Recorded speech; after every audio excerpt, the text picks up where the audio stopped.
Panginoon, gaano kalakas ba nila sa Panginoon ay hindi nagbabago, hindi nawawala. Saka yung pasasalamat nila. Masaya po kami na So, welcome back na naman sa inyo mga kalingap. At ngayon po ay papanoorin na naman natin ng isa sa mga bagong upload ni Idol Kalingap Rab mga kaibigan. At sa episode na ito ay tignan natin kung ano ang mangyayari. Kaya halina't sabay-sabay na natin siyang panoorin. At eto na siya. Tapos mga magulang mo sila. Sila ay bulag parehas. Ay, grabe mga kaibigan, no? Talagang napakahirap ng sitwasyon na to mga kaibigan. Biruin mo, yung kanyang dalawang magulang ay bulag mga kaibigan, no? At syempre, kapag ganon, alam naman natin kung anong klaseng pagsubok ang pinagdadaanan niya. At nakakatuwa dahil siya ay merong matibay na kalooban at damdamin para malampasan to. At nadinig na rin ng Diyos yung kanyang dasal. At napuntahan siya o may isang tao na tutulong sa kanya, which is ito ang Team Kalingap mga kaibigan. At gusto ko malaman mga kaibigan kung sa opinion ko na yon ay sang-ayon kayo at agree kayo sa sinabi ko. Gusto ko rin malaman kasi kung may nanonood ba at umaabot dito sa video na to, sa part ng video na to. Please comment down below mga kaibigan para naman malaman ko kung may kausap ako o wala. Bakit mo nabulag ang yung magulang, Melka? Nung bata po si Papa ay Bulag na talaga? Nagkaroon ng katarata po si Papa. Ganun din si mama mo? Opo. Eh di kayo na lang yung nagsisilbing mata ng inyong mga magulang. Opo. Anong pakiramdam ng ang parents ay di nakakita? Mahirap ba sa'yo bilang anak? Hindi naman po kasi kahit po ganyan po si mama ay nakakatulong. Sila po yung nagsisilbing gabay namin. Unang-una po ang Panginoon na siyang nagbibigay lakas. Tapos pangala po yung mga magulang ko na ginagawa ko po silang inspiration kada araw po na ginagawa ko sa buhay lalo't pumapasok.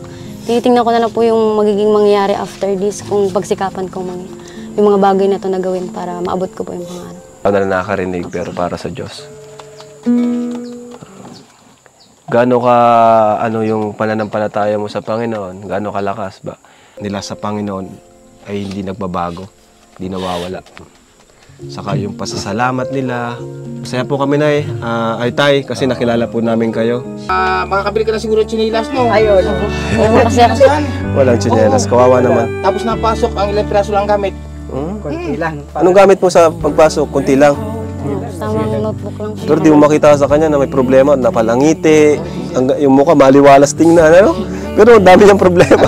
Tsinelas, walang gamit. Noong nakaraang buwan, pinuntahan ko yun dito, wala dito. Alam mo kung bakit? Makabili lamang ng ilang notebook, tulong po sa pag-ani. Nakianihan sa Quezon. Nakianihan ka sa Quezon, makabili ka lang ng notebook. Mga kapatid ko. Totoo yan. Deserve niya talaga matulungan. Talaga, wala akong masabi dito sa pamilya. Kaya nakianihan siya para may pambili siya ng notebook. Deserve talaga. Deserving. Tapos napasok yung Kalingap Rab ng tubig lang, no? Tubig lang. Tubig? Oo, ininom sa umaga. Pero minsan, talagang walang reklamo, Wala kasi po ang Panginoon na nagbigay buhay ay, sabi ng Panginoon, habang may buhay kayo ay lagi magpasalamat. Kahit paanong nangyari. Kasi ang Diyos Tama. Ngayon po, pagpasalamat. siguro ito na nga yung panalangin po, na natagpuan kayo ng Team Kalingap, nasagot ng Panginoon yung prayer na may kahit paano yung makatulong po, di ba? Opo. So, andito ang Team Kalingap po, tay. Si Kuya Rab po ito, Kalingap Rab. Anak ni Kuya Bal. Ikaw na po yung anak. Kilala mo si Kuya Bal, po? Sa lagi pong pag nanonood po na yung kasama ko sa Naga dati ay tuwan-tuwa. Sabi ko, baka niya makasumpungan mo yan sa lugar niyo pagpunta mo din yung sila Kuya Bal. Siya nga naman. Ito na nga. Kaya sumpungan na. Kasi nasa bundok ako kami. Galing Baka niya nakamagret. Shout out mo yung mga kaibigan mo tayo na nagsasabi na baka masumpungan nyo kami at nangyari na nga. Ay, shout out ko yung mga kaibigan ko dyan sa Naga na nagturo sa akin na iparinig sa akin yung mga ganitong mga gawain ni Kuya Bal Matubang. Nandito na ako, kasama ko na yung anak niya narito na. Sabi, may anak niya yan, yung makikilala mo siya kung sakali yan yung mga Sabi ko, ay salamat naman, di ko akalain. Kaya kayo dyan, kumusta kayo sa Naga ha? Makikita niyo pa naman ako, pero di ko kayo makita. Joker si tatay, joker. Tapos si Nene, oh. Pasok din yan. Lagi sinusubaybayan po nila yung vlog niyo. Yung natutulungan nyo. Kilala niya pala si Joy. Kilala ng anak ko yan. Small world lang. Hawi mo yung kwan. May daan naman po dito na para di doon dumaan sa aso. Dito kayo natutulog?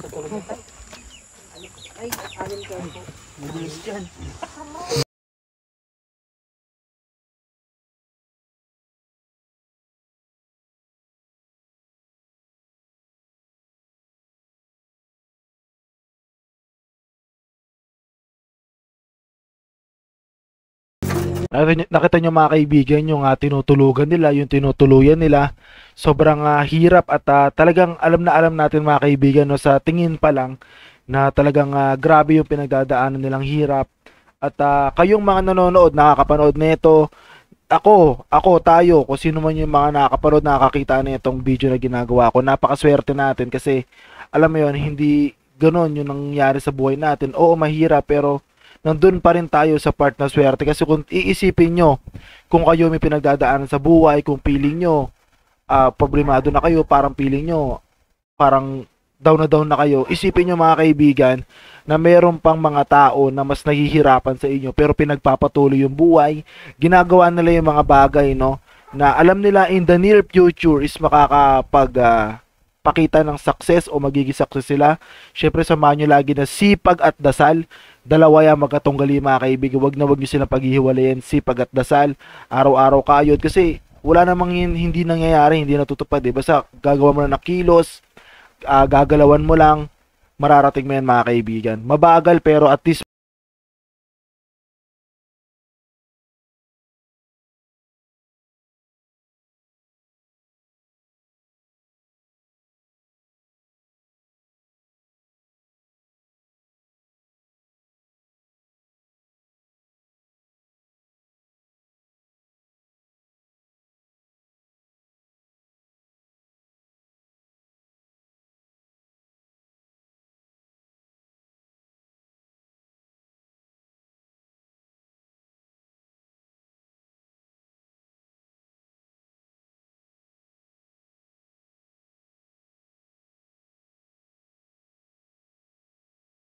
Tatay.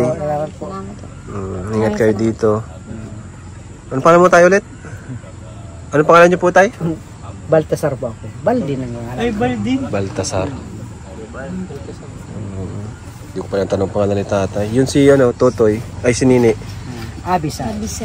Abisay. Pag tinanong po kay Pastor Kakaibang Mel. pangalan. Pag tinanong kay Pastor Mel, Sangre, kung kilala ko. Kilala ka nun? Kilala. Yung kamong bulag ka mo na kasama ni Marilyn Rayambon noon sa Naga. Si Marilyn Rayambon. Galing nga. Kilala yun. Sige po. Sige po. Mapunta na po kami ha. Ingat po kayo dito. God bless. So mga kaibigan, napanood naman po natin ang isa sa mga bagong upload ni Idol Kalinga Prab mga kaibigan. At sa episode na ito ay natunghayan natin o nasaksihan natin ang isa na ng mga, alam niyo yun, yung sa pakiramdam na nakakalungkot kasi alam niyo na tayo mismo, no, ako, hindi natin magawang matulungan yung ibang tao dahil nga yung kita natin ay sakto lang din talaga sa atin, pero magagawa naman natin ng paraan yan, kaya tayo nandito ngayon mga kaibigan sa harap nyo, gumagawa ng reaksyon pansamantala, hindi ito magiging permanente. Gusto ko lang sanang matulungan nyo ako sa pamamagitan ng panonood, hindi pag-i-skip ng ads at pagko-comment at pag-share ng ating video sa YouTube at sa ating Facebook mga kaibigan, para sa December maigawa na natin yung ating plano na makatulong kahit simpleng appliances, simpleng mga groceries, mga bigas, maitulong natin sa Metro Manila mga kaibigan, dito sa lugar natin. At ayun mga kaibigan, huwag mo natin kakalimutan na suportahan si Idol Kalinga Prab, si Idol Bal Santos Matubang, si Ate Edna, at syempre ang buong K-Boys mga kaibigan, para mas marami sila matulungan, mas marami ma-inspired katulad ko, kasi actually na-inspired talaga mga kaibigan, gusto ko rin makatulong talaga sa kapwa. At alam mo yun, kasi iba yung pakiramdam, para legacy na rin mga kaibigan, na alam mo yun, kung sakaling ikaw ay mawala, nag-iwan ka ng marka sa puso ng mga Pilipino mga kaibigan, sa madaling salita. At hanggang dito na lang, magkita tayo sa ating next reaction video. 2 down, straight up, peace! See you on the next video, let's go! Wiki wiki wiki!